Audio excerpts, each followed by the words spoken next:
Isso. Aí, agora sim. O estudo de hoje ele vai ser um pouquinho diferente. Em vez de trazer um slide, que é o que eu sempre gosto de trazer para a gente, eu trouxe um artigo científico, sobre os Exus, os guardiões. Eu vou projetar aqui o PDF para a gente poder acompanhar a leitura, por isso que eu não quis trazer em forma de slide, porque eu achei que ia ficar muito resumido, e a leitura na íntegra do artigo vai ser muito melhor para todos nós que estamos aqui aprendendo.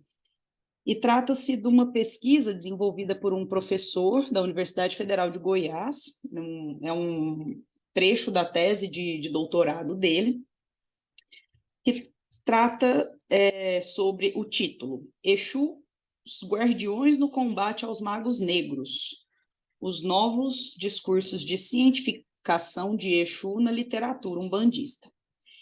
Esse artigo ele é dividido em duas partes. A primeira parte ele trata da apometria, e a segunda parte ele trata um pouquinho da função específica, né, dos guardiões.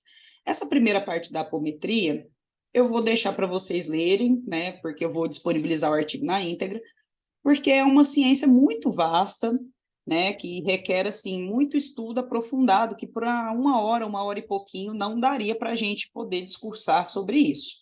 E aí eu vou pegar essa segunda parte do artigo, que trata da cientificação do Exu, para a gente poder ler e discutir aqui. E é isso. Deixa eu projetar a tela. E qualquer dúvida, não vou ler sozinha, eu vou pedir para cada um ler, quem quiser se disponibilizar, também podemos ler,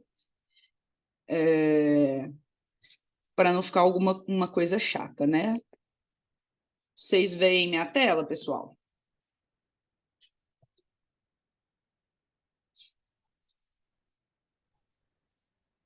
Sim. Certo. É que tem gente tentando entrar, estou admitindo aqui as pessoas. Então, Dora, quer começar a leitura aí para nós? Por gentileza?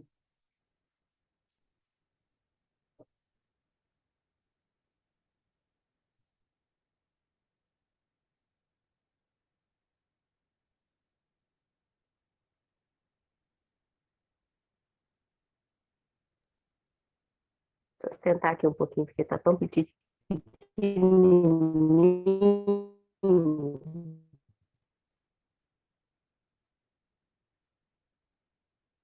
Pessoas tentando entrar ainda.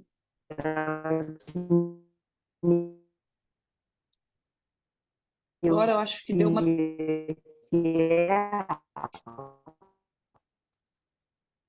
Dora, eu acho que deu uma travada no seu áudio e na sua imagem também. Deixa eu ver aqui. Boa noite, Samanta. Boa noite, Paulo. Cientificação. Teve um... Opa! Teve um probleminha na transmissão da Dora, pessoal. Eu vou iniciar a leitura.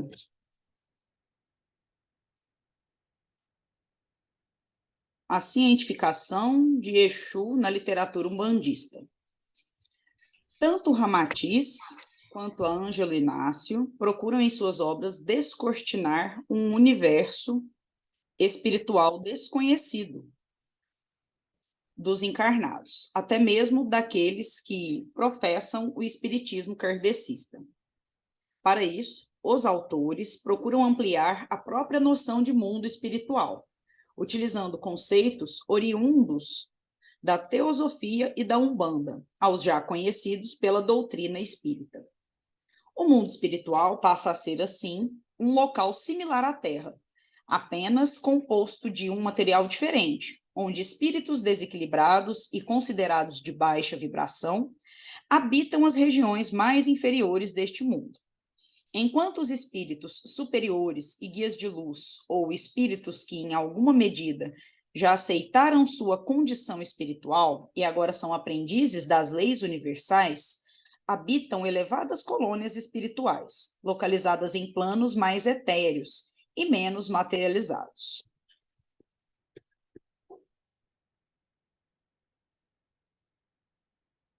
Tá?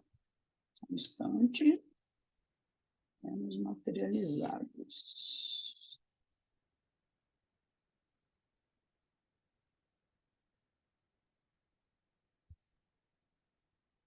Esta seria uma característica marcante destas obras, a descrição detalhada do mundo astral, ou seja, da dimensão em que vivem os espíritos depois que morrem.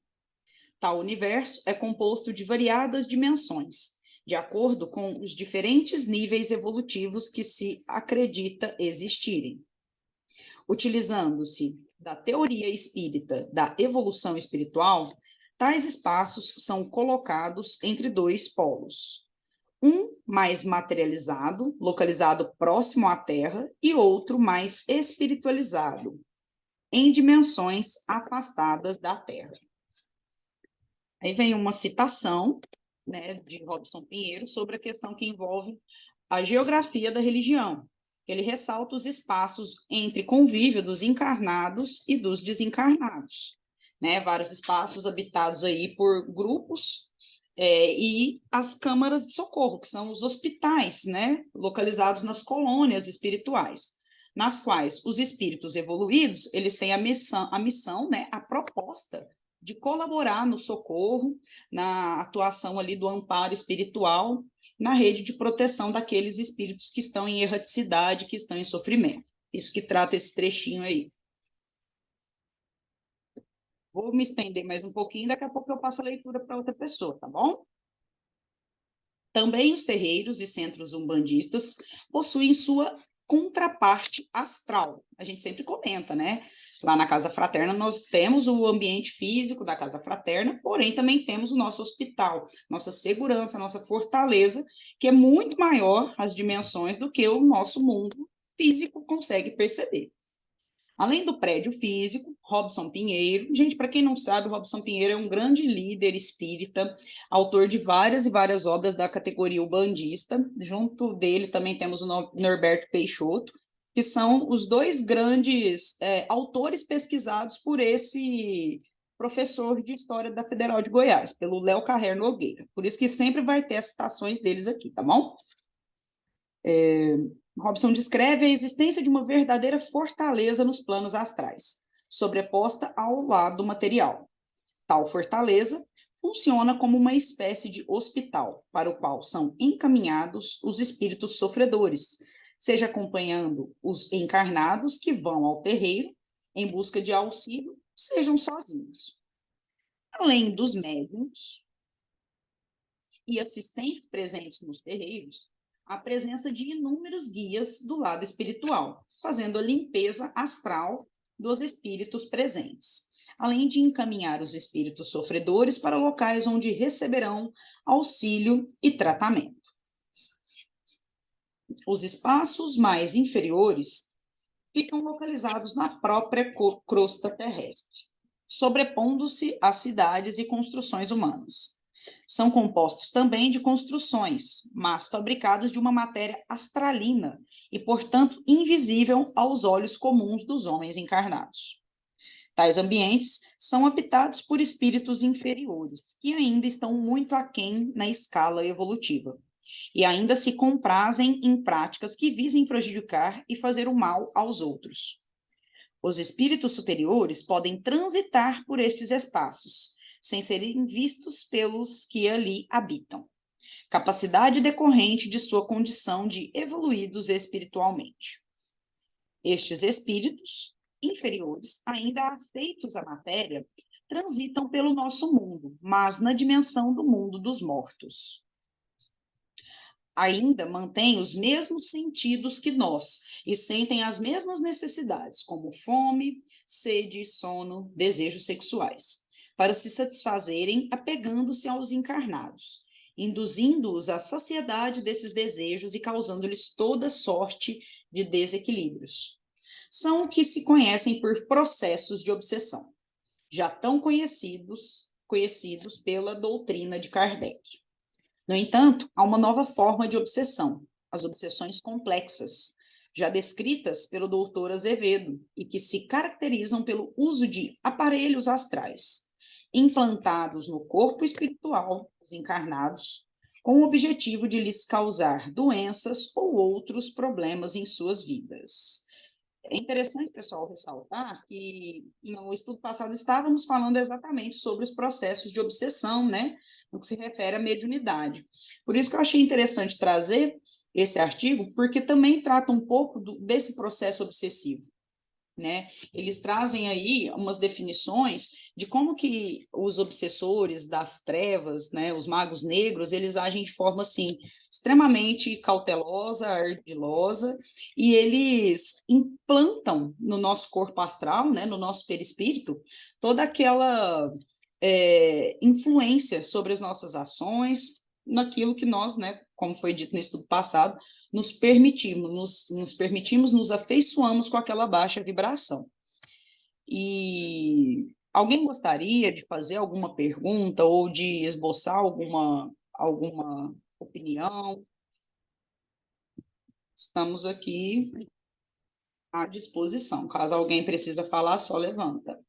Pode falar, Dora, por favor. Ô, Silvia, antes desse processo aí de implantar, né, esse aparelho, esse sistema, vai ter uma etapa de afinidade primeiro. Justo. É, Exatamente. ainda vai ter todo, como se diz, todo um relacionamento, não sei se a palavra seria essa, Uhum. até chegar a esse ponto final. Sim, esse ponto dessa obsessão complexa, ela é distoante da obsessão simples.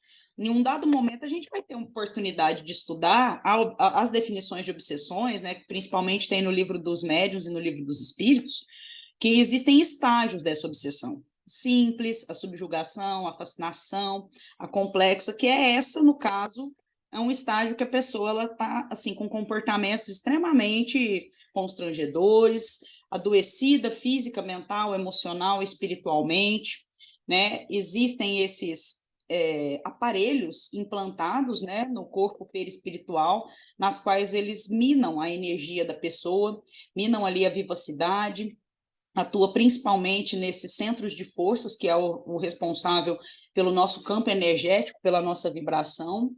Então, para chegar nesse estágio, infelizmente, o processo obsessivo é de longa e longa data, tá bem? Não acontece de uma hora para outra. É uma, assim, investidura muito grande, de longos anos. Mais alguém, pessoal, gostaria de falar alguma coisa ou questionar, perguntar?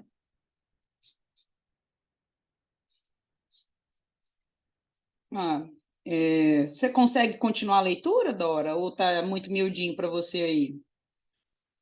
Não dá para ir. Eu tinha esquecido de ligar os dados móveis. Ah, tá. E o antigo, é aqui, né? O antigo Isso, conceito isso.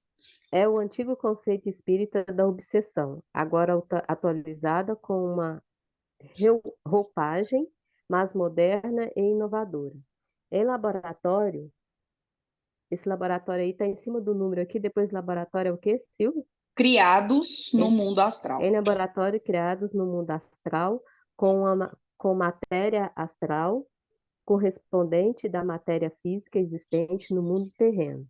Esses espíritos desenvolvem aparelhos sofisticados para serem implantados no corpo espiritual de encarnados, permitindo a eles exercer controle mental sobre esta pessoa, ou com o objetivo de transmitir-lhe enfermidades diversas.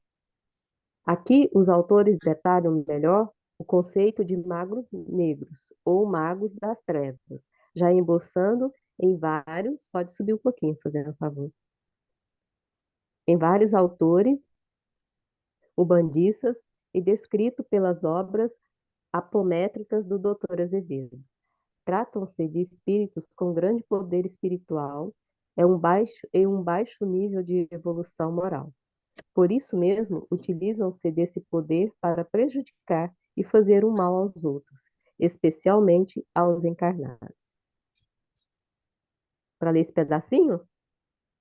Aqui, pessoal, eles vão trazer uma definição sucinta dos magos negros e dos prejuízos, né, que essa classe espiritual traz a nós, encarnados, e também aqueles que estão desencarnados, né, eles são conhecidos como, assim, cientistas, no sentido de serem extremamente sagazes, inteligentes, e que precisam ser combatidos. E aí, agora, mais adiante, a gente vai tentar entender um pouquinho de como que é feita, né, qual que é a missão da Umbanda, dos Exus, dos Guardiões, no combate a esses magos negros.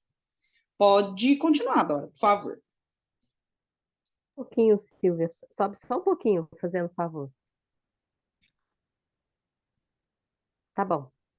Como são espíritos extremamente avançados intelectualmente, tendo sido importantes cientistas quando encarnados na Terra, conseguem-se utilizar de inúmeros expedientes, como magnetismo, hipnose, até mesmo implantes cerebrais, e outros artefatos tecnológicos desenvolvidos em seus laboratórios do plano astral.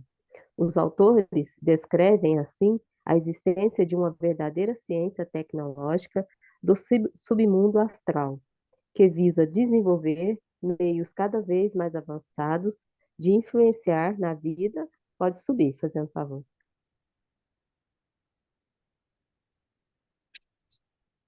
Tá bom. Na vida dos encarnados e prejudicar-lhes a existência. Após a existência, o que que é, Silvinha? Segundo Pinheiro e Inácio, Segundo Segundo Pinheiro e Inácio, os cientistas e magos negros criam chips, implantes e outros tipos de aparelhos microscópicos que poderão ser utilizados para atender a diversas solicitações envolvendo processos obsessivos complexos. Mas quais seriam as motivações desses espíritos ao realizarem esses atos? Os autores assim definem. aí, pessoal, eles vão trazer, então, por que que esses espíritos agem dessa forma? E aí vai ser assim, depende. Tem entidades que vão desejar apenas o domínio da mente daquela pessoa, né, do psicológico, o abalo emocional. Outros são movidos pela vingança, né, porque não conseguiram lidar ali com questões de outras vidas, né, desafetos. Outros vão tentar lidar de forma assim extremamente autêntica, no sentido de subjugar a pessoa, né, de fazer com que ela se sinta humilhada, se sinta esgotada, e outros, né, que é o finalzinho, e não se pode esquecer dos maiorais das sombras, que intentam atrapalhar e adiar o progresso da humanidade. Então, tem uns que não têm desafeto, assim, pessoal com a pessoa diretamente, mas a partir do momento que aquela pessoa está tentando desenvolver-se, né, está tentando seguir uma seara do bem, galgando ali vários e vários degraus que sejam para melhoras íntimas, né, para reforma íntima, aquele obsessor, aquele mago das trevas, que tem o intento de destruir a humanidade, ele não quer que aquele coleguinha se eleve, que ele melhore. Então, pode ser algo assim, de forma geral, né? Sem ser algo direcionado. Então, é muito importante a gente entender que esses espíritos, eles são extremamente espertos, extremamente sagazes. E é por isso que a gente precisa lidar, né, pegando um pouquinho o estudo da semana anterior, com a vigilância e com a oração. Alguém gostaria de falar alguma coisa, de expor algum, alguma experiência, compartilhar? E aí? Ô, Sil, Oi, pode falar. ninguém perguntou, vou fazer uma pergunta meia boba. Esses Ah, cientistas em si, que trabalham nesse nível inferior, Ele pode ter sido um cientista que no processo encarnatório, aí fala, né? Que eles descobriram várias coisas. Essas coisas que eles descobriram pode ter sido que ele trabalhou para o bem, porém no desencarne ele tinha algumas dívidas no qual ele passa a trabalhar nesse processo, né? Até às vezes por obsessão mesmo, escravidão, vamos dizer assim. Sim. Ou ele já vem desse mesmo encarnado, ele já lida com esse nível baixo. Dorinha, geralmente, os magos negros, eles são espíritos que estão no plano espiritual há longos e longos anos, né, milênios, estão há pouco tempo, há muito tempo distantes da Terra, mas que nada impede que eles possam, sim, ter sido cientistas em alguma vida remota. Espera que tem alguém com o telefone ligado. Só um minutinho. Aqui. Então, pode sim. A sua dúvida não é uma pergunta boba, não. Ela é pertinente. A questão é que, geralmente, para ser um mago negro, ele está longe da Terra de forma encarnada há muitas eras, entendeu? Que ele é um espírito, assim, da soberania, como inversamente proporcional aos pretos velhos, aos caboclos, aos exus que trabalham para o bem, o mago negro trabalha para o mal. Então, eles estão ali. Nana, eu já vou passar a palavra para você. Eles estão ali agindo, né, de forma que as trevas sejam impulsionadas. Pode falar, Nana. Era só para complementar com uma informação assim até desses de alguns desses livros aí, né, que cita isso.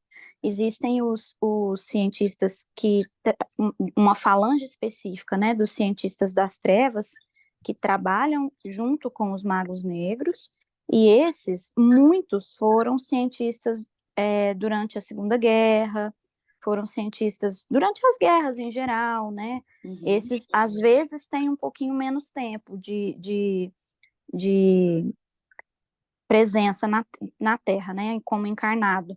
Mas os magos negros mesmo, os que são o comando, né? Como se fosse assim, em hierarquia, seriam os que comandam essas operações. Geralmente realmente eles, pelo que você estava comentando, o que eu me lembro também das leituras é que há muito tempo eles não reencarnam, né? Sim. Eu acho até que por uma questão até de estrutura física, eles são seres assim, com uma estrutura física já muito alterada, né? Enfim, acho que seria uma coisa complexa transportar eles, conseguir trazer eles para uma dimensão corpórea, e eles fogem muito da reencarnação também, porque eles sabem o que isso traria, né, pela lei da ação e reação. Justo, exato. Excelente explanação, Nana. Você está podendo ler ou você está em trânsito? Como que tá? Não, posso ler, sim. Pode continuar a leitura para nós, por favor? Só me sinaliza a última palavrinha aí que eu já esqueci. A gente está iniciando. A Umbanda teria como objetivo. Ah, tá. Bem no parágrafo aqui mesmo. Isso. Beleza. A Umbanda teria como objetivo primordial o combate a estes magos negros, espíritos malignos que usam todo tipo de artifícios para prejudicar aos encarnados. Isso justificaria a existência desta religião, pois através de suas ritualísticas próprias, seria ela a única capaz de lidar com as vibrações mais pesadas e negativas desses espíritos, enquanto o espiritismo kardecista apenas lidaria com as vibrações mais elevadas, de espíritos já em um adiantado grau evolutivo. Mesmo quando o espiritismo realiza trabalhos de desobsessão espiritual, os espíritos obsessores ali combatidos já apresentam um nível maior de consciência, enquanto a Umbanda lida com os mais rebeldes. No discurso dos autores, para estes espíritos, a simples doutrinação realizada pelos kardecistas não seria suficiente para afastá-los de seus propósitos, necessitando de processos mais enérgicos que somente a Umbanda possuiria. Aí vai comentar sobre a apometria. Pode continuar? Então, vamos fazer o seguinte, está faltando 4 minutinhos para a gente terminar, e essa parte da distinção das práticas kardecistas com a prática umbandista, eu acho que é bacana a gente conversar um pouquinho. Eu vou derrubar o nosso link, e aí a gente volta nele mesmo. Pode ser, pessoal? Beleza. Então, tá bom. Obrigada aí a todos. Até já.